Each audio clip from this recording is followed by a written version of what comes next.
Hello, everybody. I'm so happy to introduce Swami Tattvarupananda today to you. Swami Tattva is an old friend and teacher of mine, and he's also a Vedanta master. He is conveying the ancient Indian knowledge of Advaita Vedanta in a very easygoing, joyful way with a lot of humor. And what I also like about Swamiji's classes is he brings a lot of story, this like the spices of his teachings. And these stories are from the scriptures and also from his teachers and also from his own experience, from his own life.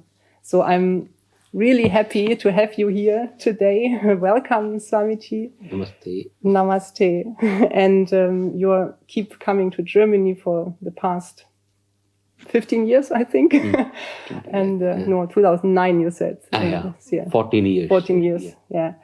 And you bring the precious ancient wisdom of Advaita Vedanta to the people here in Germany, to people who are on their path on self-inquiry. And the two of us met in 2004. In Shivananda Ashram in Nayadam in Kerala, in south of India. And I was immediately impressed by Swamiji's shining appearance. But now I know him for a long time, and I got the impression he's more and more shining. And that's why I also want to ask you, my first question to you is, you are a Swami, you have been a Swami for a long time. And what is this concept of being a Swami in comparison to being a monk, for instance, or what is it? What does it mean for you to be a Swami? You know, in our tradition, there is no really fixed rule for a Swami. There are certain, Shankaracharya brings some rules and regulation, but there is no institution which controls Swami hood, really speaking.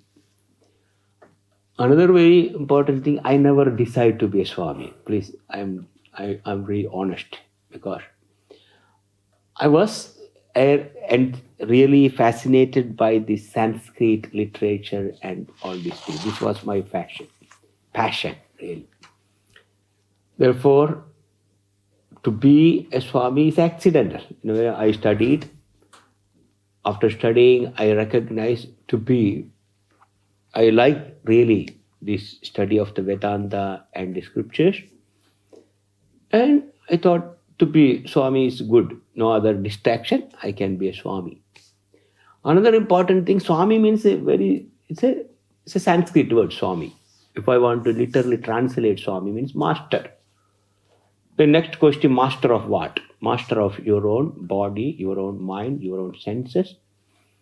And you are a master. That's the meaning of the Swami, really speaking. But there are certain rules and regulation for Swamis also is mentioned in the scriptures. You follow those rules and regulation, but there is no fixed. You can also take a Swami just keeping the sun as your guru. Then you can wear this clothes. Nobody is going to ask you why you are taking. Nobody can ask, because there is no authority. Mm-hmm. Anybody can become a Swami just if I want to become a Swami. This is different from the Christian concept of the monastery where there are strict rules. Yeah. There are certain institutions also in India which have some such type of. Mm-hmm. Really speaking, there is no. If I want to become a Swami, I can. Yeah. Swami means a master in a way. But you have a kind of inauguration or ceremony? There are ceremony. Mm-hmm. There are ceremony if you want to become a Swami, that's a completely ritualistic part, understand? Okay. It's a very, very long 2 days ritual. They say you are 7 generation back and 7 generation coming, understand? The 14th generation, you propitiate them with some of the last ritual. It's called some kind of, tarpana. Tarpana means you make them happy by doing some ritual. Okay. It's a Vedic ritual. Yeah. Yeah. Okay. it is, I don't want to explain that now here. Yeah, it's maybe also. And you said as a Swami, you were attracted to become a Swami because you wanted to have time for study and to have a secluded life without all the effects from the outside. But on the other hand, you are really have a very busy life. At least this is my impression. You are running a home for underprivileged children in south of India, in Kerala. And I can imagine that this is a lot of work connected with this. Do you want to tell something about this? Yeah, just like how I became a Swami, in the same manner, the Gurukulam also happened. I never thought I want to really build a Gurukulam and take care of the children. This was not in my mind, really speaking. When one person donated a land and building to Swami Dayananda, then Swamiji entrusted me to look after that place. And Swamiji said, you keep some children with you and educate them. So I never thought at that time also where from money will come, how I look after. This thinking is not there. But I kept them. We were working in the Gurukula. I was cleaning, I was everything, cooking, cleaning, everything I used to do in the beginning. Children also will be like a family, Everybody do everything and we live it out. And the evening I teach them, morning we cook, we eat, and like that. Send them to school. When they come back, I teach. I was doing from 2006 to 2009. I didn't travel anywhere during this time. Yeah. 2009, I started coming here. Before that also, a little bit I traveled. And I came to the Gurukulam. Yeah. You were in Germany. It was so funny. You were in Germany and I was there. Along with her mother. With my mom, yeah. It was really nice. Yeah. Where the money, how it is go and all this. Still, I am not thinking about it. It is happening. People are giving because I'm not working. I don't have any money. But whatever money I have, it is given by the people. Who people are taking care of. Even they are taking care of me. They are also taking care of the children and Gurukulam. We started this 2006. Now 2023. No time we had any problem without money. So I hope in the future also we will not have any problem. Children are happy because I thought you need not in my personal opinion, I don't know whether it is right or wrong. You need not teach children, understand? Children, they are already know what it is. Don't spoil them. They have certain knowledge. But you just allow that knowledge to unfold. You just be a tool, just a guide. I never insist any child to get a big, 100% scoring the mark. And I never. But I noticed they all score good mark. Without insisting, we tell them the importance of education, what opportunity you got it, and some of the children, they really realize and they come out very well. Till now, lot of children, I don't think anybody went any other way. Are you still in touch with some of the former? Because they must be now in their 20s and 30s already. They're all married, they have children. Yeah. They come to me, they are happy. While they were in the Gurukulam, they were not realizing what opportunity they got it. But after having children, they realize, the whole life is molded in the Gurukulam. They have a discipline, getting up early morning, and that they never left. And they are not lazy to work, because in the Gurukulam they have to do little work, cleaning and sometimes cooking little bit. This that made them a really good citizen, good human being. Let me put it like that. Yeah. very beautiful. Yeah. Yeah, and you said there were no problems, but I know that you had some problems in the past. You had a big flood in Kerala in 2018, I remember. Yeah. Maybe you forgot. Yeah. And then we had the corona pandemics. Yeah. So there were problems. And I think you kept your shining and joyful attitude because of the firm knowledge of Advaita Vedanta. I think that you just navigate through all these things. Maybe you want to say something about it. Actually, let me put in this flood, understand? Yeah. When the flood came, it was just a shock for whole Kerala. It wasn't only in the Kerala. Mm-hmm. When I just informed the people in Germany, we got a lot of support from the German. Mm-hmm. From especially Yoga Vidya, all the centers, they collected the money, and we could build nearly 11 houses. The houses are completely collapsed. Some of the repair, all these things we could done because of the Yoga Vidya support, nothing else. We got mainly from the Yoga Vidya, the support. Therefore, I didn't have any problem. Personally, I didn't work much. I got the money, I just distributed.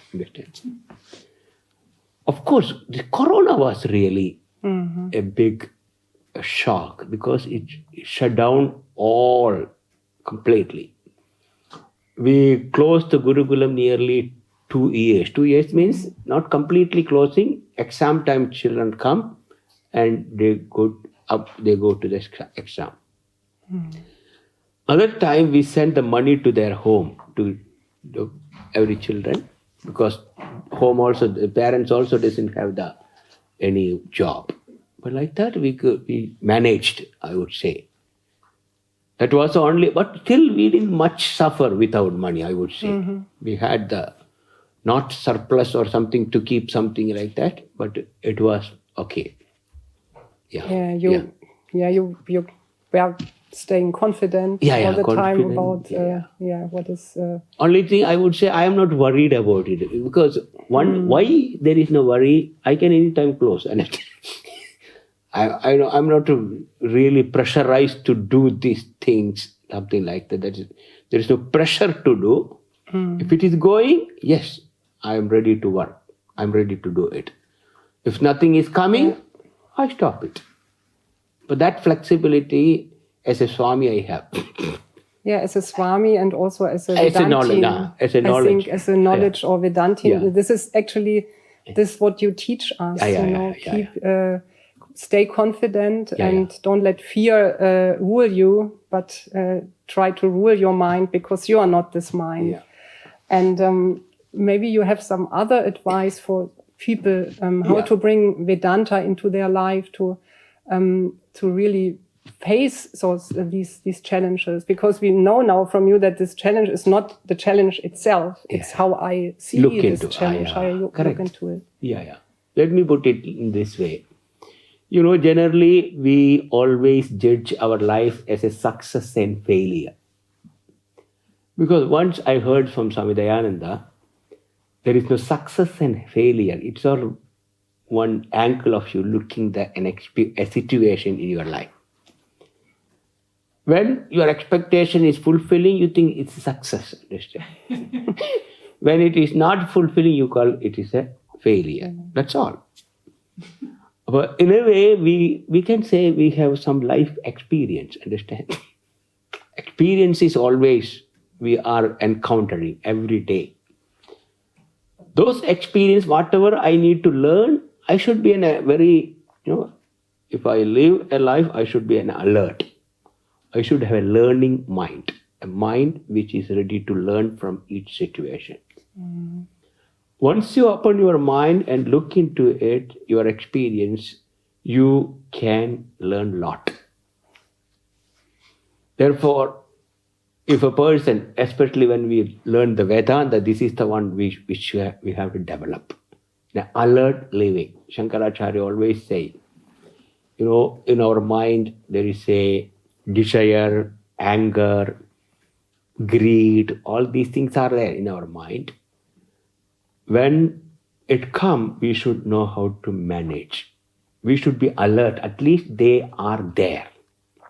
When they are there, if I know, I can deal them. If I don't know, then I will be overpowered by that. Mm-hmm. Therefore, just lead an alert life. To lead an alert life, I can also give you some tip, understand, which is I use in my life. I find it is a very effective. What is it? Very simple. When you get up early morning, you just close your eyes and just sit with yourself. Just try to be a witness of all the thoughts which are occurring in your mind. 10 to 15 minutes, if you do this practice, you develop a habit during your day. Whatever is coming, you see. Before it comes, you see. Therefore, there is a space to act. You can take a decision. Mm-hmm. But this little practice really gives you this space. Yeah. Yeah, so you mean you see things coming. Yeah. You see, before, generally we never have that gap. What happened? We all react. Understand? Yeah. We react. Reaction means you are not there. It's just coming. Understand? Anger is coming. Yeah. Hatred is coming. It's a reacting to the situation.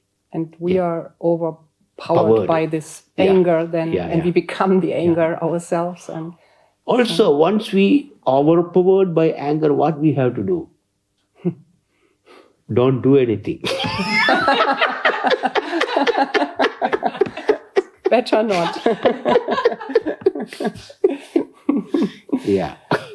Yeah, just let it go away. Because it's just something outside yourself. Especially when we study the Vedanta, one important thing we have to understand. Anything which comes, it will go. Mm-hmm. Anything come, it will go. That's the nature of the world. Therefore, we need not worry much. We will have some problem. When we live in the world, we should be ready to face all these problems. Don't think life is like a very beautiful, a red carpet. It's all thinking. Life, even you are Swami, even you are a Brahma, you are one of what's called a person who is withdrawn from the home, running the home, even student, all the time we are facing some ups and downs. This we have to really handle. We have to have a little patience with it. Yeah. The problems, by becoming a Swami, you will not escape the problems. You will. I told you, Swami will chase you. I told you, Swami means master. Mm-hmm. You handle the problem. That's all. Others will get into the problem and they think they are the problem. No? Yeah. Thank you. Yeah. Your master was Swami Dayananda. You mentioned him before, and also for me, a lot of my knowledge I got from the books and from the talks of Swami Dayananda. I was not lucky enough to meet him in person. That's why I'm interested in how did you meet him for the first time, and what kind of person he was? What do you remember of him? Actually, I was not knowing Swami Dayananda, really speaking. I started this spiritual, so-called journey, spiritual search, when I completed my school. Mm-hmm. Then I was associated with another Swami who really inspired me to be in this path. Mm-hmm. He was really inspired. Still, he's inspired me. His name is Swami Bhumananda Tirtha. He was living just nearby my house. Therefore, I had the more opportunity to go and meet him Well, he really inspired to lead a ascetic life. Mm. But when I went after my schooling, I went and stayed with him, but I didn't have much opportunity to really study the scriptures. Mm. Then after some time, I just left that place. But till I was not knowing who is Swami Dayananda, where I am going, what I am doing. No idea, understand. I thought any person who think about spiritual life, we all think about Rishikesh, no, Himalaya. Yeah, the caves. Same. I am also same. Understand? I started my journey from Kerala, the South India, to North India, and I went to this Haridwar and Rishikesh. I went into the Shivananda Ashram because that's the only ashram we know. Shivananda Ashram. Because Rishikesh means Shivananda Ashram. This is our connection. Also, I used to read this Divine Lights magazine. There's a magazine called Divine Lights magazine. From that also, I used to read some quotation from the Swami Shivananda, Chidananda, Swami Krishnananda, some article. Therefore, I had some picture about Swami Shivananda Ashram. Then I went there. I was entering into the Shivananda Ashram. One Swami is coming against me, whom I know. His name is Swami Atmananda. Nobody knows him. Atmananda. Then I met Swami Brahmananda, who teaches there. He was a resident Vedanta Acharya in the Shivananda Ashram. Also, he knows Malayalam. He is also from Kerala. And therefore, I could really talk to him. What is what I am looking for also. He also supported me. He said, okay, you should study with the Swami Dayananda. That time only I came to know there is a Swami Dayananda. Before that, I was not knowing at all. Then I went to the Dayananda Ashram and I went back to this, what is it called that? Swami Dayananda was teaching in Coimbatore, in Tamil Nadu, South India. Okay. Yeah. Okay. Then I thought there is no need to waste my time. That all the Swami also say, don't roam around here much. You just go to Swami Dayananda, what is called the Coimbatore, and study. Then I went Coimbatore. Swamiji was not there. Then one day Swamiji arrived. I never saw him. He's arriving, a lot of people are there in the crowd, and he was very, very simple person. I have never seen a person like him. People put him in very high pedestal, but he's in the earth, understand? There is no... Grounded. Ground in the earth. When I met him, I was not knowing much English. But he talked in Malayalam to make me confident. Understand? Okay. He gave the Malayalam. He asked me, where are you coming from? Then he told me, you stay here and study. This only. He didn't ask, who is my parents, what is my address? Nothing. The end of the course only, they are asking what is my real address. To get the certificate. That's at that time, now it is changed, understand? I'm talking about 90 to 95 something. That is the beauty. He never asked whether you know English, whether you know... No, he knows that. Swamiji knows that when you are here, you learn everything. Just being here, also that environment, all the people are studying, they're discussing. Even if you don't know, you will know. Like that. I never met a Swami like Swami Dayananda because he can understand the people's problem. Understand? What you a student, if you are a householder, who come to him, he really consoled. He really understand the person. He talked to the person very nicely. Beautiful. Yeah. Very nice. Is there any wisdom or any teaching from him which you kept in your heart and which you would like to share with us? Okay, Probably there are many. But many, which I just remember is, Swami always used to tell, give the freedom to the people what they are. Don't try to change anybody. If you want to change, somebody, you change you. Okay. Yeah. Yeah. Bring that change. What change you want to see in the world, be that change. If you have pressure to change people, you become a leader. Then, therefore, allow the people to. If somebody asks something, you can help if they are ready to help. Because even Swamiji's life is like that. The people come, he never tried to change them. He teach them, let them decide what they want to be. Beautiful. Yeah. And this also explains why you are always so at ease, joyful, because you don't want to change the Also, things and the people around we you. stayed with him for years, and we all are observing how he is conducting his life. Very easy. He was very relaxingly doing everything. We are 100 people in the course, and when I was doing the course, I didn't have the money to give anything to them. He was giving money to me to study. Every month we get a little stipend, little bit, understand? Not much, but that was more than enough at that time to get little oil, Personal things. yeah, to toothpaste. Yeah. For that money, every month you get it. Live that. So he was a shining example of his own teachings, and this made him so powerful. This made his teaching so powerful. Thank you. Thank you so much.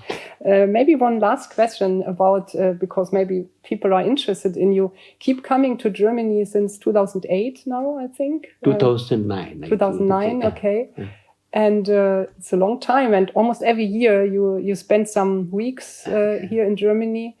And I'm just eager to know. You got used to the cold. Nowadays it's rather cold. You got used to the mentality of us Germans. You got used to the food. What was your first impression when you came here? 2009 when I came here, the first shock for me was the road, understand? Road. Nobody is there in the road, on the road. In India, compared to India, in India, everywhere you can see the dog, and here nothing is there. And horning all the time. Horning is not there. More, the rules are really working here. So that's a good thing. I appreciate that. India, it's okay. It's working there also, that method.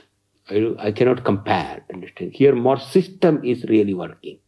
Yeah. In the outside system. Inside, I don't know. Yeah, and in India, somehow it's organizing itself. Yeah.